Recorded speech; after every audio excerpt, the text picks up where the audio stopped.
We've had Jack. I don't think anything's going to happen right away, but Jim and I talked quite a bit, and we talked a lot about maybe doing a book or a comic book down the road to kind of finish this. But we haven't locked anything in. But you know, if it's a thing that you know would be interesting to the fandom, I mean, they can always ask Jim about it. But I absolutely would love to do a comic book. You know, we were like, I mean, I said to him, I would like to do. We were just kicking it around, just sort of being, dorks.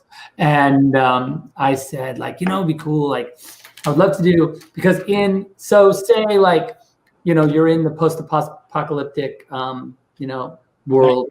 Yeah. And Darkseid is, the world has fallen, and it's the ragtag team that's left alive to try and put it back.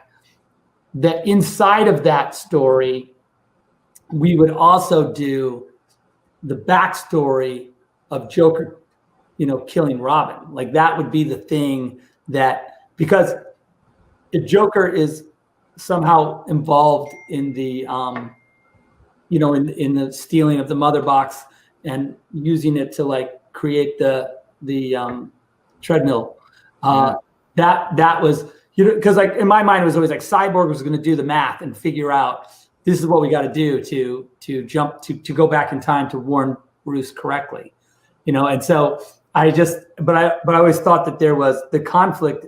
A lot of the conflict that was happening there was Bruce reliving the events that the death of Robin and sort of what went into that.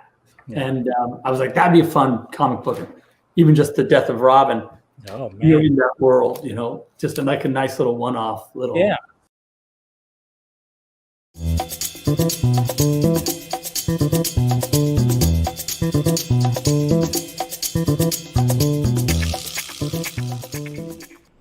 Let's get to humping. What's happening, everybody? Welcome to Film Junkee live on Hump Day, December 1st. That's right. We are now in the Christmas month. I got to start my Christmas shopping. Holy crap. What's happening, everybody? How's everybody doing today? Yes.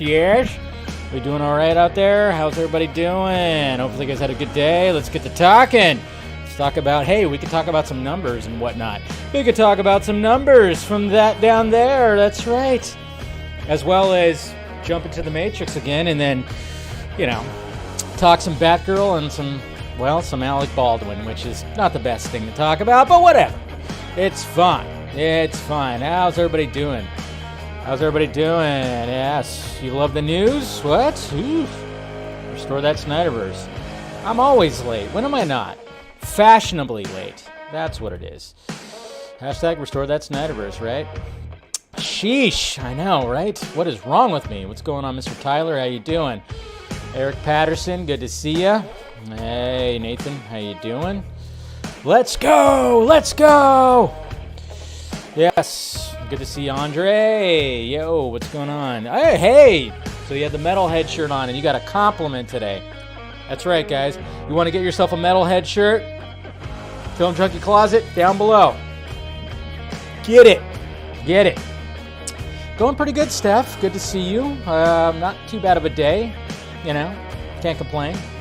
Selena Kyle's here, too. Yo, what's up, Lane? Hashtag Nirvana Grawl. But he's doing the Hanukkah sessions again, though. Did you see the Lisa Loeb Hanukkah session, Lane? Beautiful. Absolutely brilliant. And he's playing the drums, so I know you like it when he's a drummer. He does play the drums a lot when it comes to those Hanukkah sessions. But, man, I tell you, what's going on, Mr. Jesse? John Conroe and Damon Accords. Okay. Hello, darling. Hashtag K for Dave. I like it. I always like it. Is anybody watching Flash Armageddon? I cried last. I haven't watched. I haven't really watched any of the CW stuff, so I can't really say that. What's going on, Mr. Fear Jason? Always good to see you. Yeah, you were on that stream. You showed up later. You showed up when we got some Junkee XL. That dance, which was awesome. Yes, it was so awesome, so great. Holy fuck! That's right, Nathan. Yeah. I just thought I'd throw that out there because, we're going to be talking about Zack Snyder's Justice League and then some things that, I almost did my own case study today. Well, last night into today with a certain tweet, so we'll talk about that too because, come on. I know, right? Hi, darling. How you doing? All right. What's going on? Woo, let's go, Rick. Let's definitely go. All right. We got Jedi MILF here. Good to see ya. Don't jump. Woo, hump. Let's hump some nuts. All right. We got Rosemary here. How you doing, Rosemary? Always good to see ya. Hey, Dave. Do we have some numbers? We have numbers. Somebody actually put some numbers together. Some really great numbers, which is... That's what you got to love about this fandom. Yeah, we can bicker back and forth about a lot of things, but, man, some people in this fandom are so goddamn talented, and, that's what we're going to talk about today, too. So, I love you, too. Accuracy. I love you, too. Yes, I know, right? I was like, this whole talk about a graphic novel thing, and when people are like, nah, Zach would never, wouldn't want to do a graphic novel. I was like, I know he talked about it. And I was like, what was it? Was it the stream the Vodka stream or the Deck the Hall stream? And sure enough, it was the Deck the Hall stream. And I appreciate somebody actually on my Twitter went, hey, go to this, Mark. This is where Zach talks about doing a comic book about this stuff. So I was like, all right, there it is. And so I thought I'd clip it out because a reminder. And then we'll talk about it a little bit more. We'll talk about it a little bit more as the show goes on because I don't know. It's always very interesting. Always very interesting. Yeah, we got some numbers. There's just numbers when it comes to this whole thing, man. I tell you. What's going on there, Frank? You're a cooler guy than me, man. You got Johnny Cash as your avatar. What are you talking about? Come on. Nah, I didn't. Yes, you have to. This is the second year that he's done it, Lane. Check it out. Basically, as a Dave Grohl fan from one to another, I'm just saying you'll like it.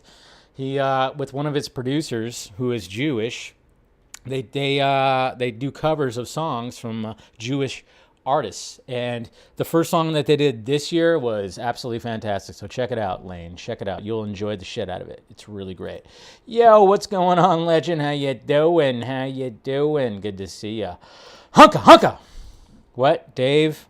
No, they know better than Zack. I know, they always do. It seems to be the case, right? Seems to be the case. There's a motion comic fan made being developed on YouTube, Mr. Vega. Mr. Vega, look for the just. Yes, we know. Yes, Eric, Mr. Hardboiled, right here. He is one of the writers. So yes, we're very much aware of the new motion comic that is shaping up to be something pretty good. Pretty good. If you watch that last trailer, seems like the animators are doing a fantastic job. That's the one. That's the one. Heard about that? Well, if you go. You have to just go on the channel. I clipped it out too, but yeah, we talked about that on last night's show. Yes, we talked about that. Don't worry. We did talk about that last night, Dan. So, hey, what's going on, Zachary? Good to see you. Good to see you. All right, guys. Thank you for joining, of course. Make sure you smash that like, thumbs up. Make sure you're subscribed to the channel. If you want to join, hit the join button. You get some members-only perks right there, like the members-only stream that I did yesterday where I talked a little bit about other stuff. Anthony, I have not seen one episode of Hawkeye yet. I said yes. Yet. No, because I just haven't had time. It showed up last week, but I was out of town. So I haven't watched anything yet. I know a new episode, so now I got 3 episodes to catch up on.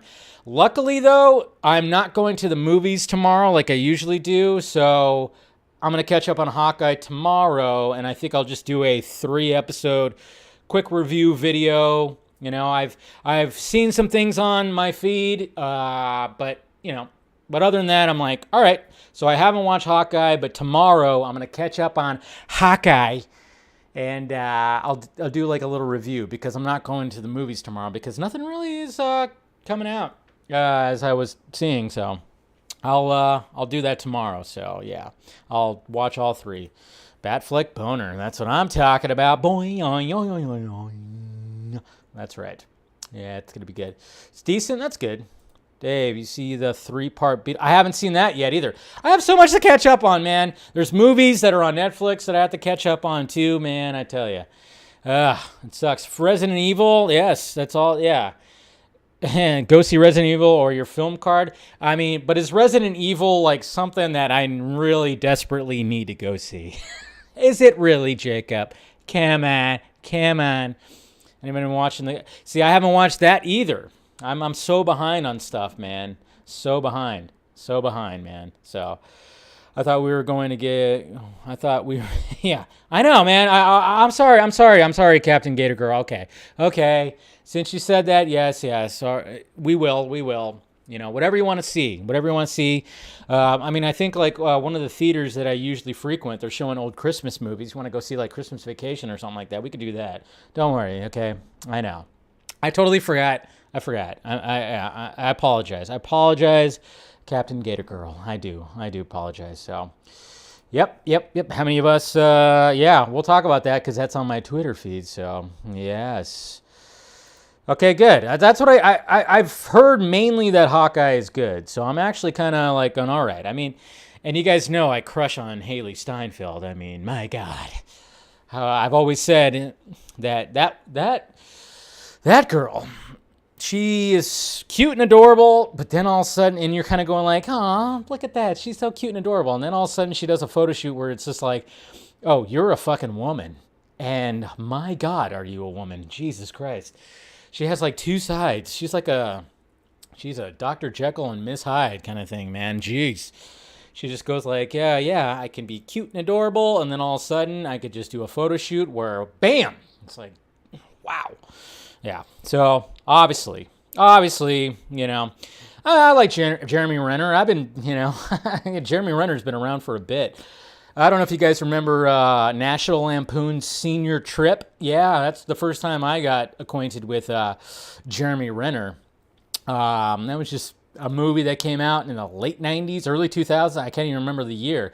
But yeah, that's when Jeremy Renner had that 90s like cut where it was like he had that flowing blondish kind of hair that went down to here. I don't know if anybody remembers that. Am I showing my age? Yeah. But yeah, National Lampoon Senior Trip. Jeremy Renner, right there. That's when I got acquainted with that guy. So, anyways, all right. So, let's get the show started. I appreciate you guys, of course, clicking in with me. Yeah, of course. He was also in The Town. I mean, in The Town, he was, Born. What was the Born? What was not the Born Supremacy? He was in the Born. He was in one of the Born movies, which was it wasn't like the best Born movie, but it wasn't. Which Bourne movie was he in? I don't know. Jeremy Renner, and then of course SWAT. You got movies like SWAT, which I thought SWAT was a fantastic movie. Really like that. So Hurt Locker, yeah, that's right. He was in Hurt Locker. Jeremy Renner. I mean, I know there were some things that happened in his personal life, but I just always kind of liked the guy. I mean, he's said some off-color things that people try to use against him, but I'm just kind of going like, guy's kind of like a funny asshole. I don't know. Bourne Legacy. There it is. Bourne Legacy. Yeah. I mean, it might have been one of the weaker ones of the Bourne franchise, and it seemed like they were trying to take it to a different level. But I mean, yeah, I don't know. I like Renner. I do like Renner. But, I know he's had some personal issues, which, what actor doesn't? I guess. I mean, look at this guy right here. Jesus Christ.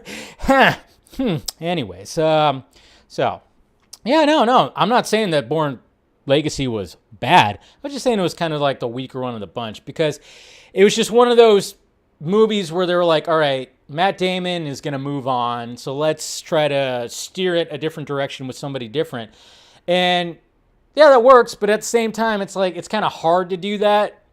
So that's why the next Bourne movie was literally called Jason Bourne. They're like, hey, we got Matt Damon back. We got Matt Damon back. We're good. All right. You guys okay? You guys okay? We got Matt Damon.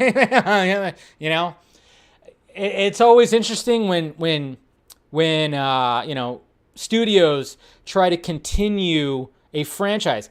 Perfect example because, when I'm doing my editing at night, I watch Comet TV that shows old episodes of Quantum Leap and X-Files. And I love X-Files. X-Files, one of my all-time favorite shows. They tried Fox, X-Files, whatever, Chris Carter, I don't know, the creator of X-Files. They tried really hard to, when David Duchovny was like, I'm done. Maybe I'll come back for a couple of things, but I'm kind of done as Mulder. He left, and then, Gillian Anderson was kind of going, I kind of want to leave too. So they try to transition Fox and, Scully and Fox to Doggett and John Doggett, and I forgot what Annabelle Gish's name was. I totally drawn a blank. But I was watching an episode where it was like Scully was not much in it not in it that much, but they were trying to transition and trying to have like these two new agents to be like, we got to continue X-Files, but we're going to do it with Robert Patrick and Annabelle Gish, right? Huh? You guys like this, right? No. It didn't work. It's always like, you can always see like, wow, we got to just try to squeeze as much of this franchise out as possible. And that's a stunning example because it just didn't work. And then all of a sudden they had an X-Files revival that brought back, of course, Gillian Anderson and David Duchovny. So I haven't actually seen Wind River yet. I hear it's really good, so I do have to check that one out when it comes to Jeremy Renner stuff. I hear that's pretty fantastic, so yeah, I'll check it out one of these days. So, but anyways, it's just franchises trying to just stay alive, even though like the main people are like kind of done. I do miss X-Files too, man. I do. That's why I love watching. Hey, what's going on, Mike G? I haven't seen you in a bit. Good to see you, man. That's why I'm like, I like watching these old, the old reruns playing on TV while I'm like editing and stuff like that. It's just always great. It's always great. Always great to watch those old X-Files movies, man. So, all right, let's go to the tweets, guys. Without further ado, let's go to the tweets. All right, let's see what happened in the Twitter world today. Yes. Well, I mean, look at this. I mean, Mr. Tom, Mr. Junkee XL is, he's loving this. I mean, look at that. Hideo Kajun, yeah, I can never say his name, but you know who this guy is. Yeah, we all know who he is.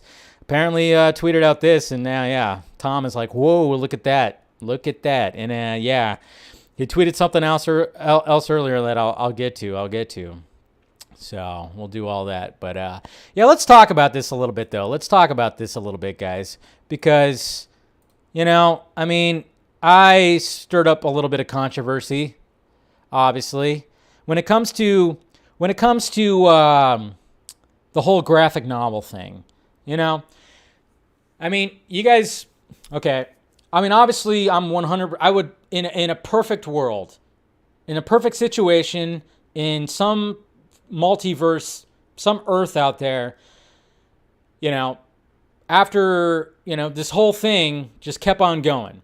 Warner Brothers didn't fucking dick with Zack Snyder, didn't do any of that. And we've been getting our Zack Snyder Justice League movies, okay? In a perfect world, that happened. And we got everything untouched, uncompromised, all that stuff. There's a version of it out there. But let's face it, that's not the case that we got there. Luckily, we did, of course, get Zack Snyder's Justice League. We got the Snyder Cut. It was actually fantastic. But now we always talk about, well, what's the future of it? And now Zack is very much in a better, much, much better relationship with Netflix. Netflix is like, come over here, Zack, do whatever the fuck you want. And that's exactly what he's doing. And I'm so excited for it. But at the same time, we didn't get the story finished over here in the DC world, the Snyderverse, the DC Snyderverse. And yes, I love the fact, and we always talk about, when Restore the Snyderverse gets, when it trends, it's always fantastic. But at the same time, the option of, well, it's going to be pretty difficult to maybe even try to do these two big giant Justice League sequels, try to bring everybody back. And then Zack, of course, has 2 movies that he's going to be directing for Netflix. So we're talking about at least 5-6+ years. So the option of well, wouldn't it be interesting if we can actually get the finished story in graphic novel form? And, putting that out there, there's some people in the fandom that do not like that. Don't like that at all. And they hate me, so they use that against me. It's pretty funny. And then they'll say, Zack wouldn't be down for it, this, that, and this. So that's why when it came to this right here, this is on the Deck to Hall stream that was almost a year ago to the day, right? Yeah, it's probably almost a year ago. A year. It's probably a little less than a year by a couple weeks. But, Zack, he's expressed the fact that he would like to do a comic book, a graphic novel book. And I'm just kind of going come on, guys. How awesome would it be if Zack Snyder, his story for Justice League, was also in a graphic novel book? That would be something that would probably sell out, and it would just show the power of this man too. But that's why I don't think anything's going to happen right away, but Jim and I talked quite a bit. He talked to Jim Lee a lot. Maybe doing a book or a comic book down the road. To kind of finish this, but we haven't locked anything in. But if it's a thing that would be interesting to the fandom, they can always, which it should be, ask Jim about it. But I know #ask Jim. I absolutely would love to do a comic book. See, we were I said to him I would like to do. We were just kicking it around, just sort of being dorks, and I said it'd be cool. I'd love to do, because say you're in the post-apocalyptic world. Yeah. And Darkseid is... Okay, we don't need to fully watch it again, but he's kind of just talking about doing little spin-off stories too. And that's what's so great about the graphic novel, the comic book medium, is the fact that you can do all these alternate stories. We all want to see it in live action. We all 100% want to see everything in live action. Yes. And that's always been the case. Yes, we want to see Zack Snyder's, but at the same time, just with the way that everything is now, it's going to be difficult. It's just going to be difficult. So that's why the whole fact of the matter of finishing the story in a graphic novel form has always been kind of a thing where you kind of go well, that could be easy. And then you have Zack Snyder tackling the graphic novel comic book world too. That'd be pretty sweet. So, it's just been a topic of conversation. And that's basically why this whole thing has come to be. I apologize for being a little shit starter, but I'm just saying.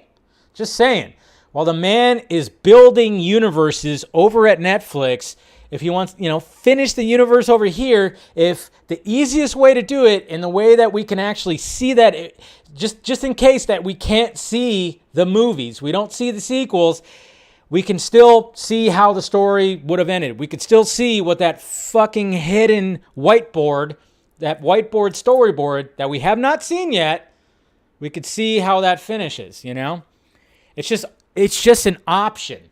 It's better than nothing. But some people think that Zack Snyder doesn't need to sleep, apparently. I don't know. It's interesting. That's all I'm saying. So, bring Zack Snyder to graphic novel form is a genius move. It'd be a genius move. And can you imagine? Also, guys, thank you, Mr. Venom, for saying that. Can you imagine if those books just sell out? Okay, you know how the Omnibus Final Crisis book started selling out because Zack Snyder posted it? Imagine Zack Snyder's graphic novel, his book, thick books that tell this story, start selling out. Then it's going to be like, shit. Warner Brothers is going to be like, shit, I guess we should have made these. It's just another thing, another middle finger to those fucking assholes, to Toby and all those guys. Guy with the ball cap, specifically the guy with the ball cap. Jeff Johns would be like, whoops, Jeff Johns, who of course has written some of the most iconic DC books. Can you imagine if Zack Snyder, a book by Zack Snyder, ends up just doing gangbusters? I mean, gangbusters. That would totally, 100% just give it would punch Jeff Johns' ego right in the balls. Just uppercut to the balls. Right? It would cause his ball cap to fall out, just fly off. Boom. Just saying. And then it would add some pressure where they might be like, shit, maybe we should make this thing. We should do something else with this thing. People seem to love it. That would add some more pressure maybe. And then maybe Zaslav would be like, hello? That's all. God. There's a method to my madness, guys. Okay.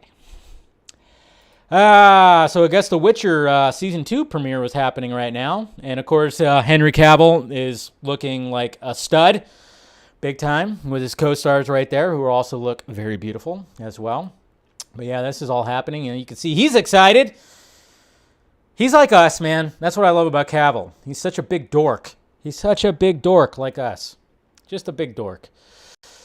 I like what Zach Stentz had to say right here, because remember when Universal was trying to do their whole dark universe and trying to do their like kind of monster universe thing? I love what he has to say right here, because this is obviously, you can read it right here. It says Universal's pivot from let's make the classic monsters into our Avengers in a shared universe, because we all knew that was going to work, right?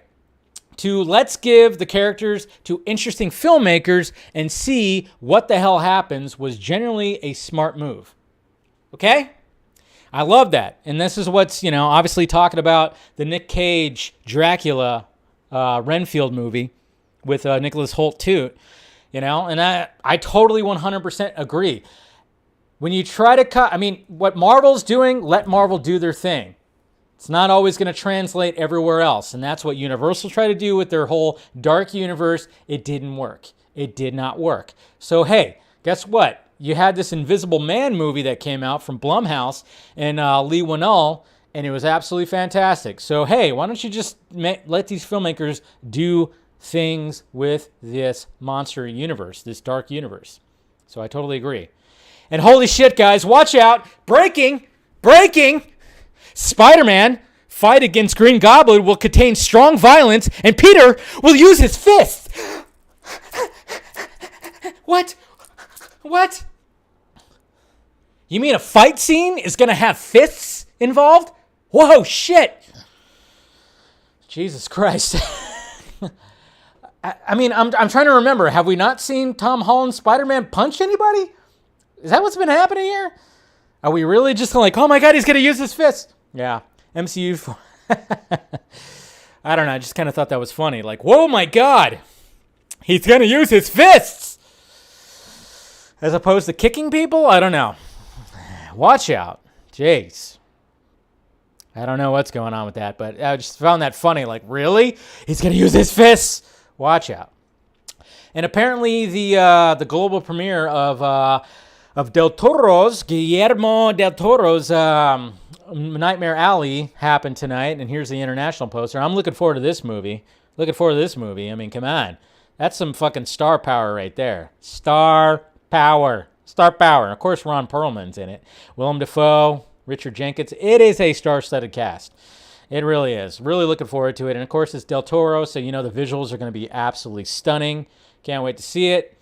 Danny DeVito, can't wait to see Colin Farrell as Oswald Cobblepot. Look at how distinct these two penguins are right there. Just seeing both of those images right there. Like how distinct. I mean, obviously Tim Burton wanted to go like the whole like kind of, Hunchback from Notre Dame kind of, monster kind of way when it came to the penguin, which totally evolved the character. I don't care what anybody says.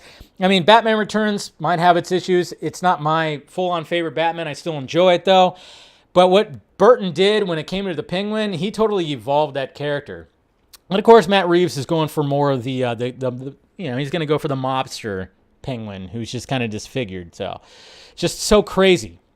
Just the makeup, the aesthetics. Danny DeVito and Colin Farrell. That's not what they really look like. It's just kind of crazy. And hello, Miss Anya Taylor-Joy. Show that back. I always kind of find it funny when, actresses are on the red carpet and they have to do that whole back thing. I don't get that. Why is it? What's going on with the back pose? I mean, not that I don't mind it. There's nothing wrong with a nice little, nice back. Sure, a bare back, specifically, but it's always just funny where it's like they always do the back thing, For one of these days, I want to see like one of the dudes, one of the actors, just kind of like take down their coat and do like a back thing, flex the back. I don't know, but anyway, she's hot. So I thought this was pretty funny. My Australian fans out there, this is pretty funny. Breaking, after many delays, Dune, directed by David Lynch, officially hits Australian theaters today. Yeah, I don't know what's going on in Australia, but apparently they're just getting all the movies like months late. It is kind of crazy, but what can you do? Some Batfleck awesomeness right here. Some art. Look at that. Oh, that's also some Battinson art too. So we got Batfleck right here in the tactical costume, and then, of course, we got Battinson on his bike right there. So that's right, David River right there. Good job. Who remembers Small Soldiers? Great movie, Small Soldiers. One of those movies I liked as a kid. Kobe Smulders, she's going to, of course, reprise her role as Maria Hill in the Marvel series Secret Invasion. I think we all kind of guessed that. Sam Jackson's going to be heading that as Nick Fury. So obviously we're going to have, of course, Maria Hill in there. And thank God, because hot, man. Hot. Yeah, and there's me just kind of making fun of stuff. We got Awkwafina. She's also going to join the Renfield movie with Nicolas Cage and Nicholas Hoult. So we're going to have some Awkwafina in there. And then we got the Nightmare League right here. That's right. There's the Nightmare League. Badasses. God damn it. I mean, I tell you what, just to see more interaction between these two, and then to have this guy involved, man. Ethan Hawke confirms that his Knives Out 2 is a cameo. So apparently, Ethan Hawke is definitely in Knives Out 2, and it's a cameo. Is he the one that gets killed? Probably. Who knows? And then here we go right here. This is what I was talking about when it comes to Junkee XL. Wow, floored by all of you sharing Spotify Wrapped stats with me. So apparently 13,543 fans listen to you more than any other artist. That's right. Look at that. That's right. A lot of people were going on Spotify and listening to Junkee XL. So good on him. Good on him. I would love to have him back. That was one of the best vodka streams that we ever had. It was absolutely fantastic. Would love to have that guy back, man. Would love to have that guy back. All right, so we got that, and we got that. Hey, make this happen. Make this happen. I would not be surprised if something ends up happening, because who the fuck cared about that Home Sweet Home Alone reboot that's on Disney Plus? Nobody. Nobody cares about that. Nobody wanted to watch that. Anybody who did watch that said it was terrible. But could you imagine if they did like an old man Kevin or an old man, old man Wet Bandits, old men Wet Bandits? I don't know. I just thought this was funny because I was like, I would not be surprised if they've thought about doing something like this. Can you imagine? Can you imagine? It's just like, can you imagine? It'd be pretty fucking funny. It would be funny. And just a reminder, guys, that Sucker Punch is on Netflix. So just have that on in the background because it is awesome. It is awesome. And you know it is. And apparently, today Dick Pound was trending for women's tennis. I didn't look into it, but yes, Dick Pound was trending today. I guess that's, it makes sense. It's hump day. So why not have Dick Pound do that? Why not? Why not? And then, of course, here we go right here. I mean, the numbers keep on showing right here. And I'm telling you, Netflix, man, holy shit. Red Notice is now the most watched film in Netflix history. Previous record held by Bird Box in 2018 with 282 million hours viewed. With still 11 days to go, Red Notice has been viewed for 392 million hours. Effing insane. So just kind of shows you right there. Again, they got Zack Snyder. We're going to get so much Zack Snyder content. It's so fucking fantastic. And it's going to be watched by so many people.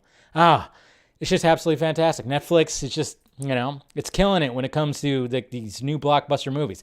The only thing I request is, please, Netflix, keep on putting the movies in the movie theaters for at least 2 weeks. At least 2 weeks. Please. Oops. Went too far. There we go. Back. And we'll talk about that, of course. House of Goofy. That's pretty funny. I like that. Joker. And look at this beautiful. Look at that sexy bitch right there, man. It's like you see the eyes. It's like it has eyes.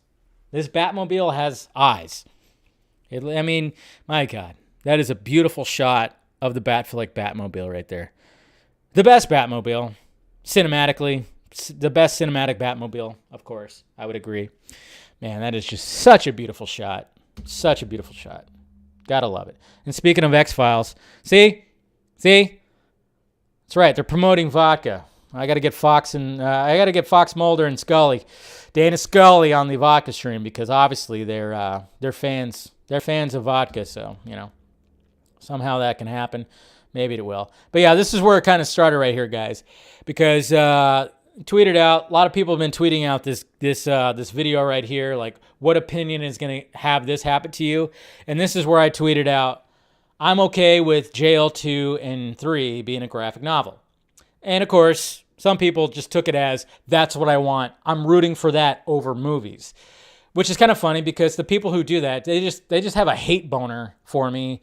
So they'll use anything that they can to try to to lube up that hate boner. I don't know. It's like it's just lube for them, and they just lube it up for that hate boner. But my whole thing was, I'm okay with it. Is it my choice? No. Is it what I want? No. Not what I want. Not my first choice. But if that ends up happening, I would be okay with it, as should everybody. Because obviously, watching the video of Zach on the Deck the Hall stream, he is, in fact, in favor of doing some kind of graphic novel thing. So that's how I tweeted that out last night, and it's been pretty interesting seeing the responses. Mainly positive, but of course you got that lovely part of the fandom that just wants to take everything differently than it should be. So it's just the way it is. Just the way it is, guys. But let's talk about some numbers, man.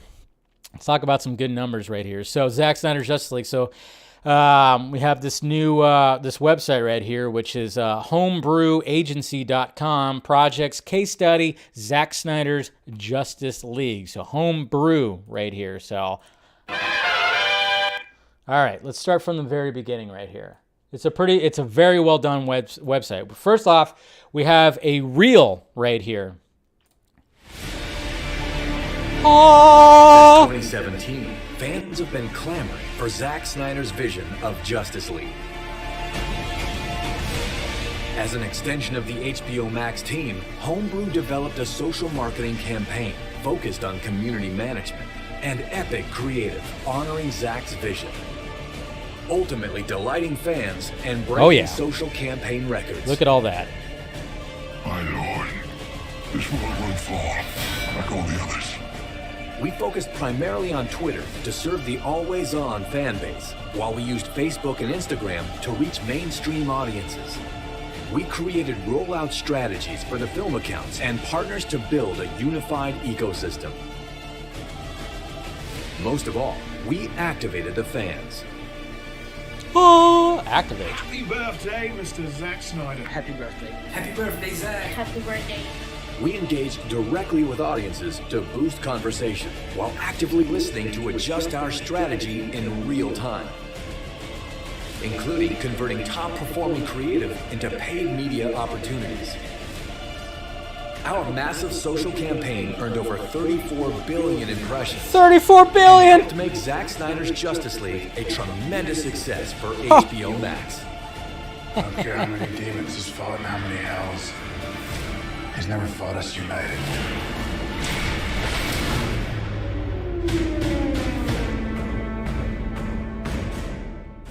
Bam! Thank you, Homebrew, for that. So yeah, there you go, guys. They just they dialed it in right there. They dialed it in. Look at the key performances. We have 34.7 billion plus impressions on Facebook, Instagram, Twitter. We have 280.6 million engagements on the platforms as well.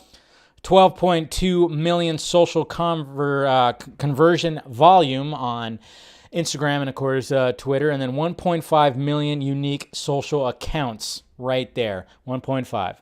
Bam. Just shows you right there. There are some solid fucking numbers right there. Dave Zaslav, you see that? You see it? Toby, fuck you. Do you see that too? Walter Hamada, do you see that too? Yeah. You dicks.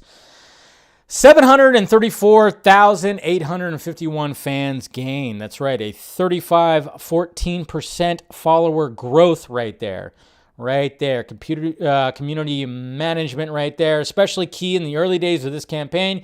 We engaged actively with fans one-on-one on Twitter, Facebook, and Instagram to significantly boost conversation. For trailer debuts, we responded with GIFs of talked about moments and developed a consistent tone and extremely knowledgeable voice across all of our posts.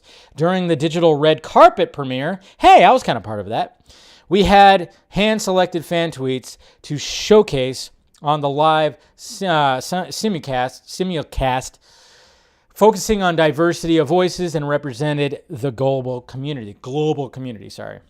So, of course, we have right here, we got Journey Smollett. We got TNT talking about it. We got Jared Leto talking about it. We got Ryan Reynolds talking about it. Because remember, guys, when, some people were like going like, yeah, Ryan Reynolds would never come back. And then all of a sudden, Zack Snyder was like, well, if I brought Hal Jordan back, it'd be Ryan Reynolds. How about that? Jesus Christ. Crazy. Community activations. Knowing the strength and power of fans' voices in this community, we approached our fan engagement as a key element to our campaign strategy.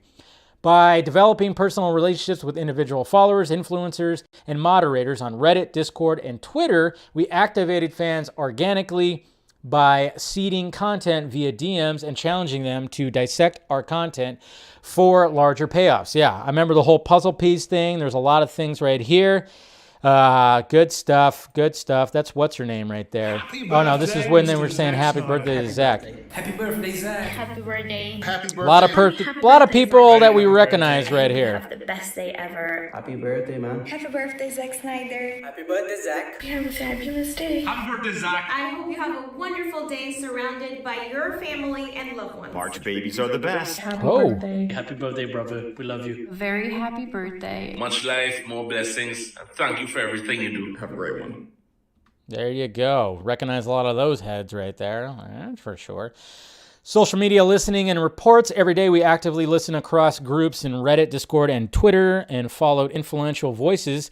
I think they followed, maybe, I don't know. Voices to gauge sentiment and summarize daily chatter, especially when it impacted our upcoming content and key beats. In addition to daily updates and 24-hour reports on big launches, we generated weekly sentiment reports that recapped the recent fan discussions and provided recommendations on larger strategy shifts as needed. So they did all this.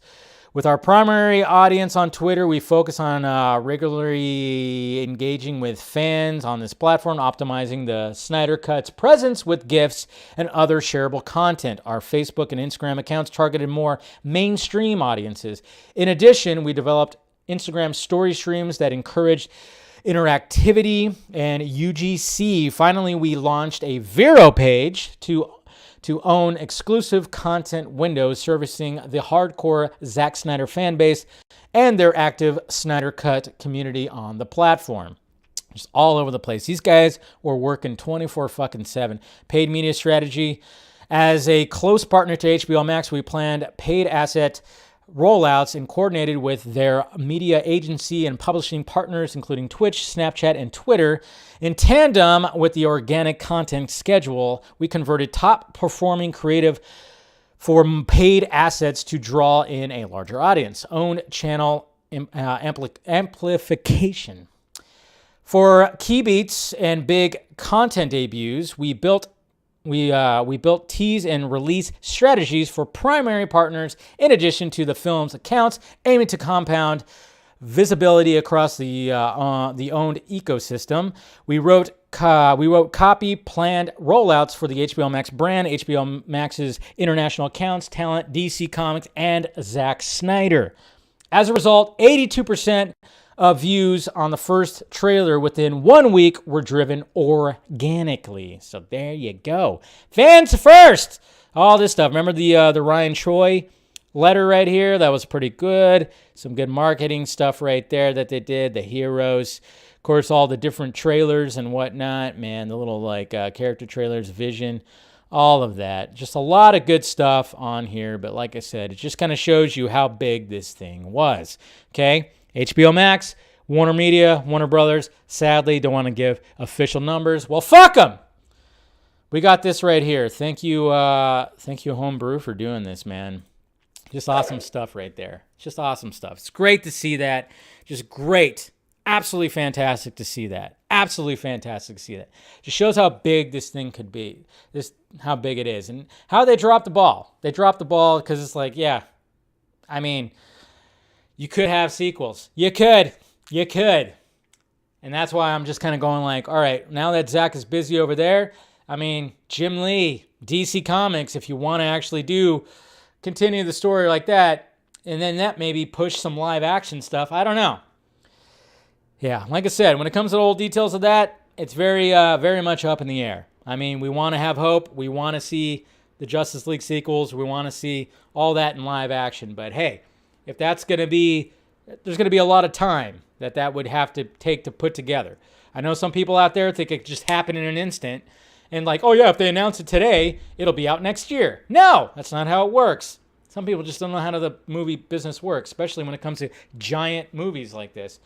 But I'm just saying, a comic book, that could come out next year at the end. It'd probably take a year, maybe, or something like that. I don't know. You know, when it comes to the comic book world, I don't know how long it would take to take the story and make it in graphic novel form. I'm just saying, it's always an option. And if they can't do the live action thing, give me all the books you have. That's why I've kind of been like just talking about that lately. It's just the fact that there is. If we're lucky, like you said, Lane, 2024, I think that's even pushing it. 2025, yeah, big if. I'm just saying. But at the same time, it's like, can you imagine if like how well that book would sell, like the sequel books, and then all of a sudden they're like, can we make these?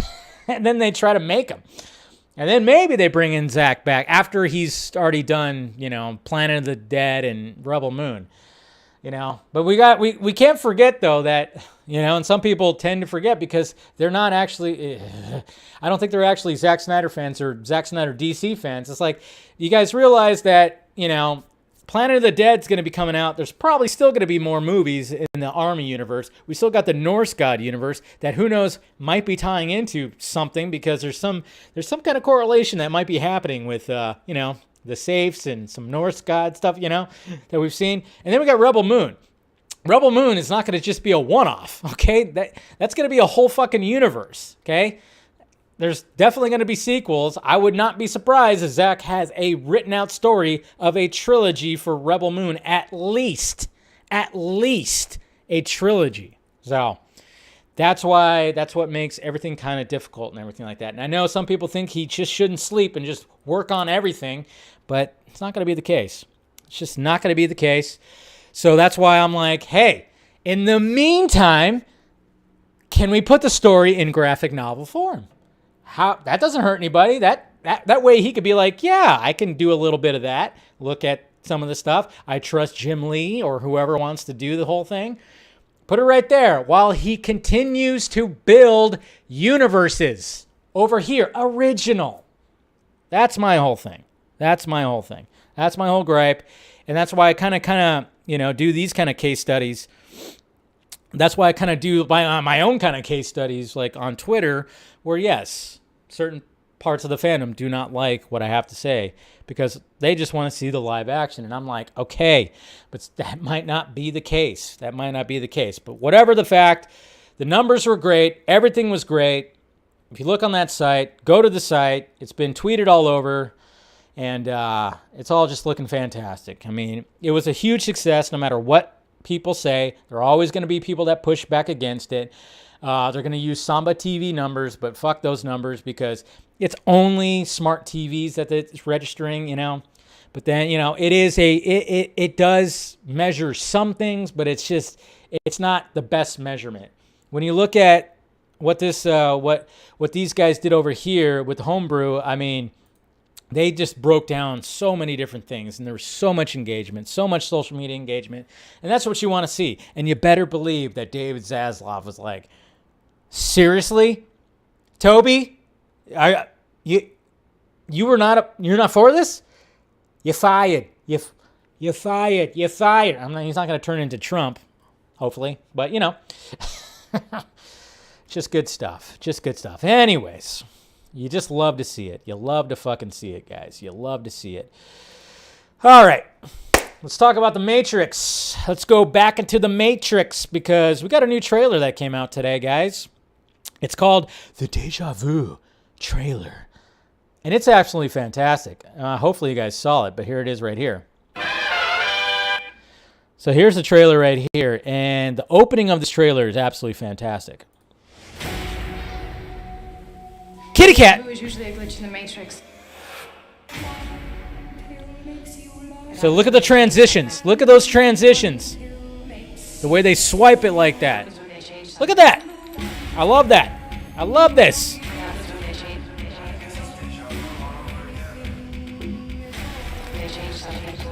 Edited so awesomely. Look at that. It happens when they... What? The hell? She just like melted away. Old code to mirror something new. It's coming. This isn't the story we think. Dude, look at that shot. Did I just see Matrix zombies? Of course I did.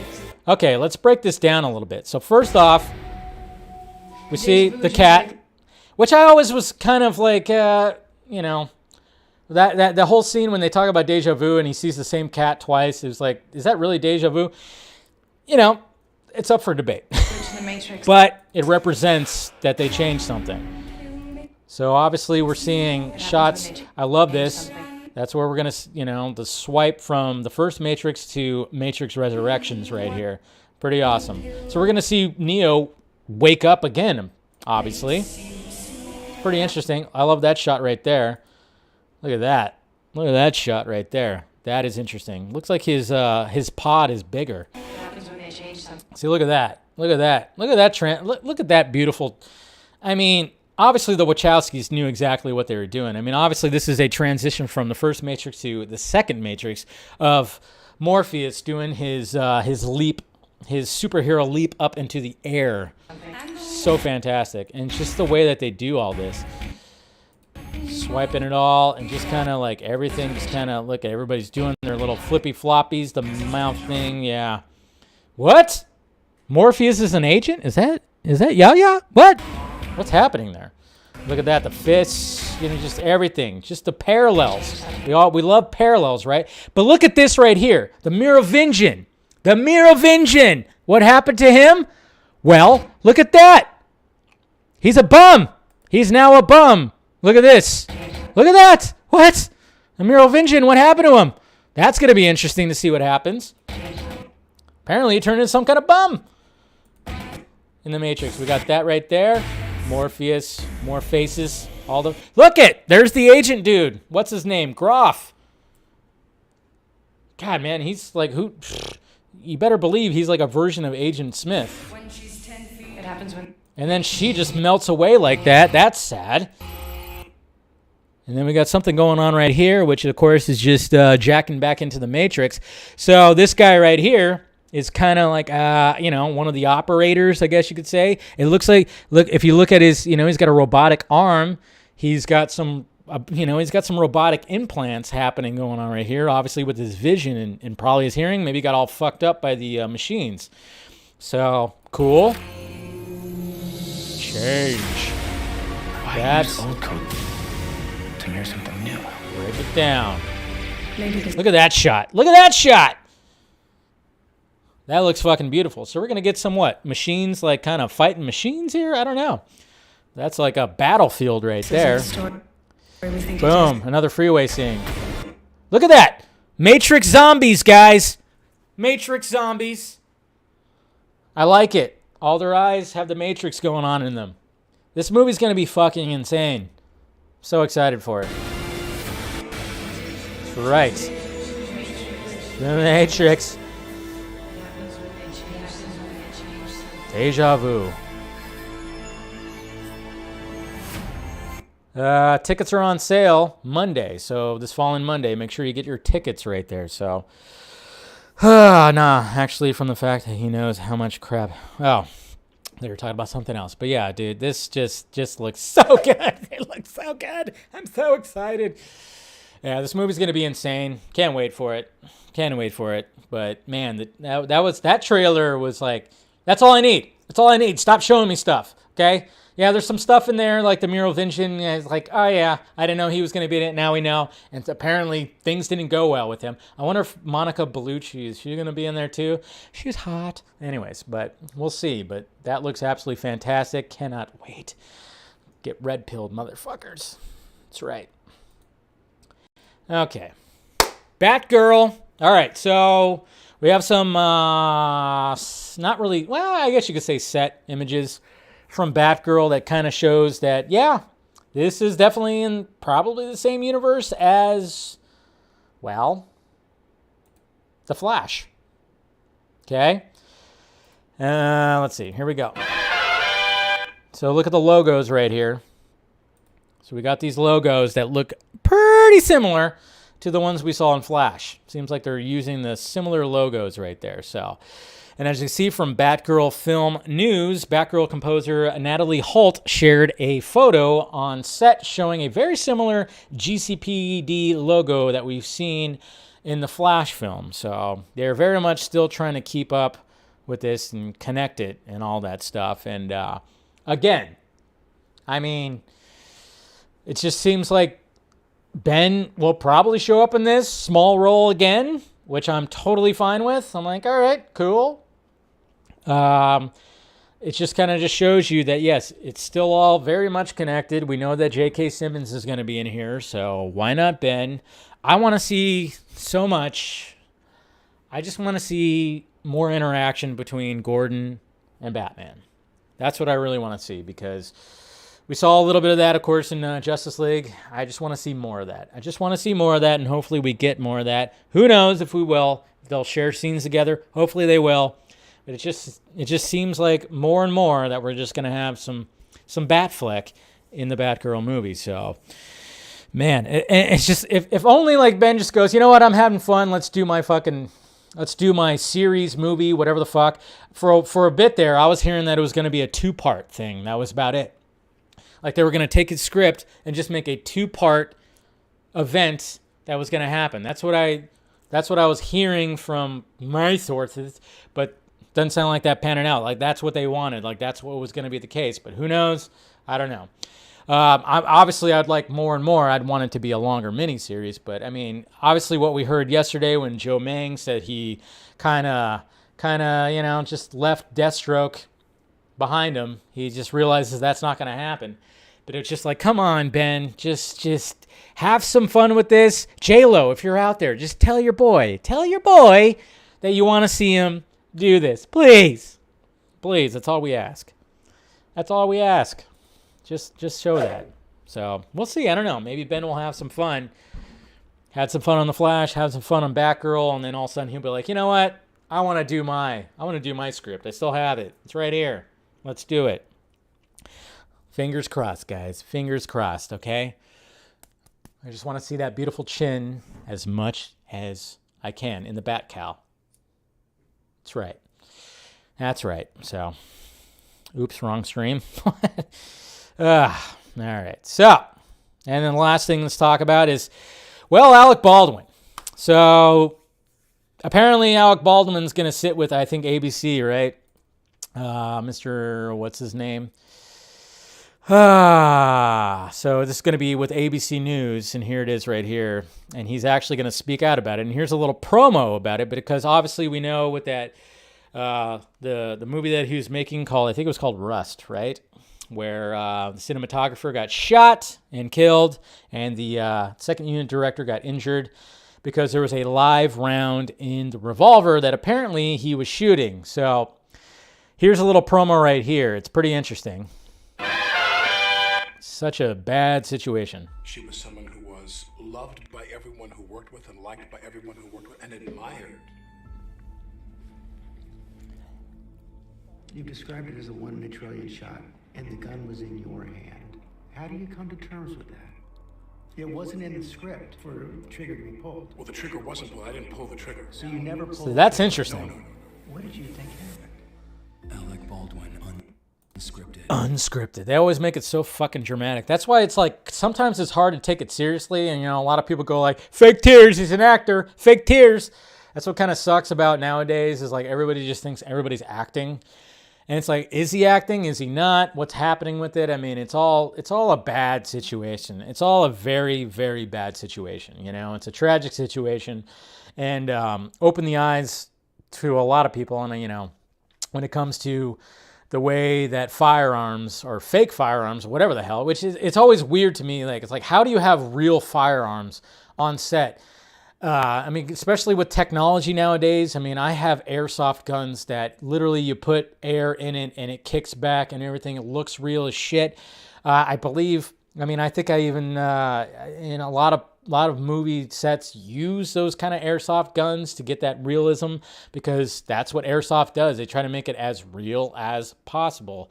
So you have that technology. So why is, real guns being shot and fired right there? But the fact that he said that he didn't fire the gun, that is weird. That is interesting. It's all just very interesting, man. It's all just, I don't understand it. I don't get it. Like, I'm curious to see what comes out of this article or this interview. But, who knows? It just could be Alec Baldwin saving his ass. It's pretty funny, too, because when I listen to people talk about this, and people who are, lawyers or whatever the hell, they always talk about how if Alec Baldwin was just an actor on the set, he'd be fine. But the fact that he's also producer of this movie and has been helped putting this movie together, that makes him under the spotlight. If it was just him starring in it, it would all be okay. But the fact that he's a producer,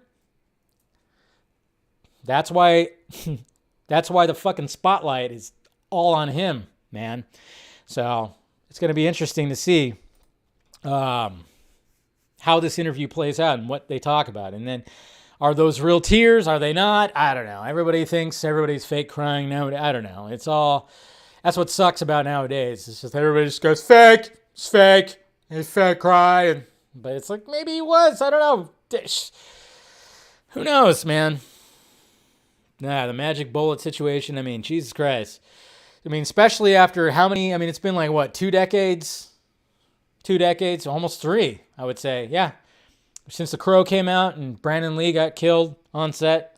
But that was always a weird, freaky thing, too, because remember there was that whole Bruce Lee curse kind of thing? And they always, sometimes they talk about that was what happened, it was the Lee curse that was happening. But, it's all just weird. It's all just crazy. It's all interesting, but we'll see what that interview, what comes out of that interview, because I'm curious. It's a tragic event, and, obviously somebody didn't do their job correctly. And it almost seems like the person who was, the girl who was supposed to be monitoring all that, she's pointing fingers at other people. People are pointing fingers at her. It's just a whole shitty situation. Doesn't seem like the movie's ever going to get fucking finished, for sure. I don't think that movie's ever going to see the light of day. Maybe years from now, who knows? But, man, it's going to be interesting. But the fact that he said he didn't fire, that's weird. That's new. So, we shall see. All right, that's all the topics we have. Not that. So there's all the topics right there. Let's go to the Twitter questions now, huh? Let's go to the Twitter questions and see if anybody's going to ask me, like, why are you so anti-Snyder? Oh, good Lord. Nah, I don't think anybody's going to creep into my mentions and ask that. No. All right, here we go. All right, we got Mr. Sam Parker. Another JL question. How original, I know. But what if they adapt his OG Dallas storyboards into a graphic novel, then he saves the updated ones just in case? That'd be cool too. Yeah. I'm surprised they didn't do that in the first place. Those storyboards were magical, so why not just like, hey, DC, Jim Lee, since you drew the fucking things, yeah, turn that all into an actual graphic novel. And then all of a sudden, 6 years from now, 7 years from now, we get that Justice League, we get the sequels. Clay Talion. What are the chances you think Lawrence Fishburne and Hugo Weaving do actually end up appearing in Resurrections? I'm personally not 100% convinced they aren't in it. Yes, I've thought about that too. I think that Lawrence Fishburne for sure is in it. They got to be in it.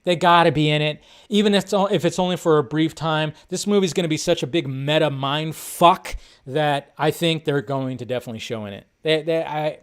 I know they both say, scheduling conflicts. Again, we're not in it. They didn't ask me. Bullshit. So, Mr. Eric and Blake, speaking for myself, Dave, I wouldn't be against an audio series of Zack's remaining arc at this point, right? With the full cast, of course. That, as a counterpart to the graphic novels, would be cool if that's the direction Zack goes. What say you? I agree. For animation, I don't really care for the quasi-anime look the DC animated flicks did until fairly recently. It'd have to look great to be anything but a compromise. CGI would be cool. That new Netflix thing, maybe. Yeah. I mean, Zack's going to do whatever he wants to do. If they want him to finish the story, he's going to come up with the best idea for him and for his fans. Brad. So, those Zack Snyder's Justice League numbers, huh?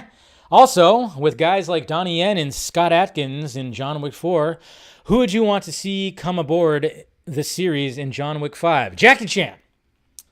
I don't know. I just want Jackie Chan in there because, the whole gun fu thing and it's the fighting style. I mean, it would just be kind of awesome if Jackie Chan just kind of showed up in one of these movies, because I love Jackie Chan. I love his movies. I can always put on his movies.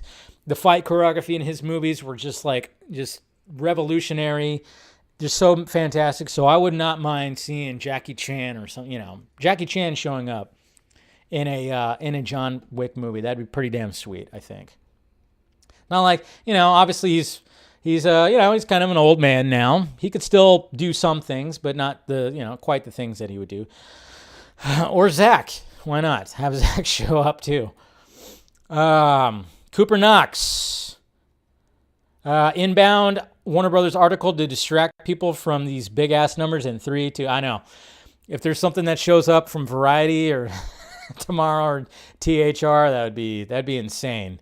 That would not be a coincidence. That's for damn sure. Chunky Dixter. Have you seen the early reviews for West Side Story? Apparently one of the best of the year. Yeah, I've seen it. I mean, it's Steven Spielberg. What can you expect? I mean, I'm not rushing out to see it, but I will check it out. I'm still not willing to see it because of Ansel. I know, he got canceled like a year ago, but now he's good.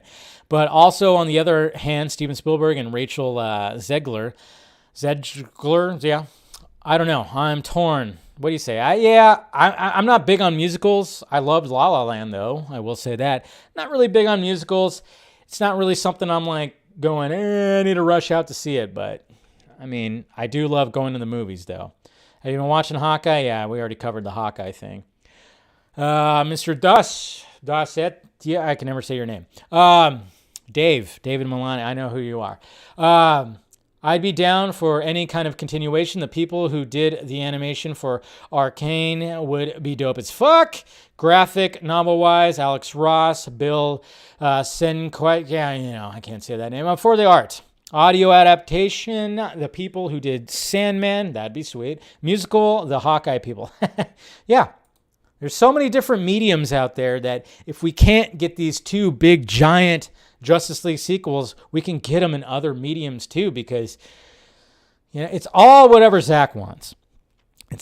That's all. Whatever Zack wants, I'm 100% behind, okay?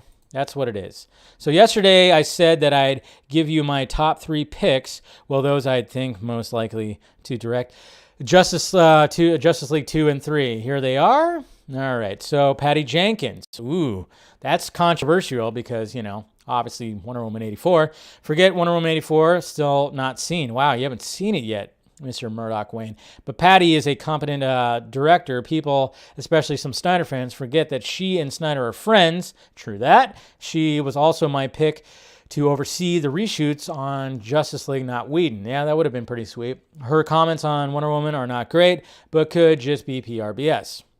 And then James Wan. Yeah, I like the James Wan approach. I think James Wan would definitely do it justice. James Wan would do. But yeah, and then you got J.J. Abrams. J.J. Abrams, a little scary because, his whole idea about the race-bent Superman. But yeah, I've always kind of thought J.J. would be kind of a good choice to do, specifically a Superman movie, because he tried to do it at one point, but yeah. Let's see. All right, we got Vanimation Films. Oh, hey, Dave, with the intriguing news today regarding Justice League, I thought I'd share my stop-motion film, Superman vs. the Justice League, just a clip. Oh, here we go. We got some stop-motion stuff right here from Vanimation. Look at this. Whoa, Drew Blood. This is badass.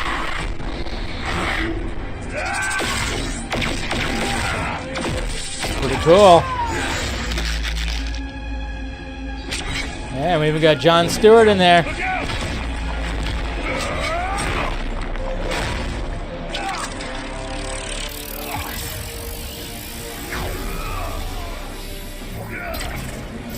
It's badass. That is awesome, man. Jesus Christ. Doing stop motion animation, man. It's such a tedious task. And that looked really good. That was pretty damn cool right there. There you go. There you go. Maybe Zach will want to do a stop motion. That'd be interesting. Stop motion. And then we got Jay right here. Restore the Snyderverse. I know there's a lot of fans that are live action or nothing when it comes to JL sequels. So I'm curious, if Zach came back and did Zack Snyder Justice League 2 and 3 as animated films, would you not support it? Or yes, you would? Hell yes, you would. Let's see. Oh, look at that. See, it just kind of shows you right here. 25% have said no way. God damn. They aren't Zack Snyder fans then. Jesus Christ. Just saying. Some people just, it's all about them. It's all about them. I even had somebody in my mentions today with the whole thing with my tweet that even said that I would not like it. Even if Zack said I would not like it, I'm like, okay, well, it's not about you, asshole. It's not about you. And that's the last thing I'll say on this Wednesday Film Junkie Live. It's like some of these people out there, it's all about what they want. It's all about what they want. They would rather have Zack not sleep for a year to get out Army movies, get out Rebel Moon, and then do some prep on Justice League. They want to like burden him with like so much on his plate, and they think, oh yeah, he could just handle it, time management or whatnot. Shut up. You're not thinking logically. You're only thinking about yourself. As you sit there behind your computer or behind your phone, you're going like, no, live action or nothing. Zack Snyder or nothing. You are not thinking of the man himself. You are not. You are just thinking about what you want. That's it. You're being selfish as shit. And stop that. Please, stop that. Okay? We all want. Everybody in the fandom wants the sequels. We do. Okay? But we're also thinking about what can Zack handle? How can he handle it? And there's many ideas out there. Whether different directors come in and do the sequels. But then you got to think about the people involved, the actors. That's got to be a lot of scheduling happening right there. So then you kind of go like, well, maybe it'd be easier to do an animation thing or the graphic novel thing. That's why fans, actual fans, are going, hey, well, maybe I'd be okay with this. As long as, hey, we could get the story finished and told, like he said a year ago on the Deck the Hall stream. He even said it in there where he said, to finish this thing. He said that. That was quoted right there on that clip again. To finish this thing. Whatever he wants to do. Okay? Whatever that man wants to do, I'll back it up 100%. What do I want? Of course, I would love to have the sequels. I want to see the conclusion on a big screen or whatever the fuck. Of course, I want to see that. But now you kind of look at the way everything is right now, might not be possible. So if I can get that, if he just fucking put out a script, an outline. If he just put out an outline, I would fucking be, oh, cool. I would look at the outline and I'd be like, that's what was going to happen? Sweet. That's what's just frustrating about everything. So, we live in a society. But I'm just saying, it's all about what he wants. And I'll back up. He's one of my all-time favorite directors. Okay? One of the coolest dudes I've ever met. One of the nicest dudes I've ever met. And yes, the guy has so much energy. If I just had 1/16 of that energy, I'd probably get a lot more shit done. But let's not take that for granted. He's building new universes over with a studio that is allowing him free range. Okay? It's not going to be that easy to just be like, all right, let me go back to this fucking place. Yeah, sure. Discovery might be here and they might give him free range. That'd be pretty cool. But, we just got to be patient, see what happens. I think that Zack definitely wants to somehow give us the conclusion of his story. Whether that's going to be in some kind of live action, animation, or graphic novel, whatever he chooses, you back it up. We all back it up because we are fans of his. Okay? That's all I got to say about that. All right. Let's go ahead and wrap this up. Appreciate you guys spending some time with me. It is Wednesday, so no Film Junkie Live tomorrow. I'm going to catch up on some Hawkeye because I am 3 episodes behind now. So expect a video of my initial reactions to the first three episodes. So I'll be doing that. Catching up on some other things too. So yeah, we'll do that. And then of course we have a vodka stream.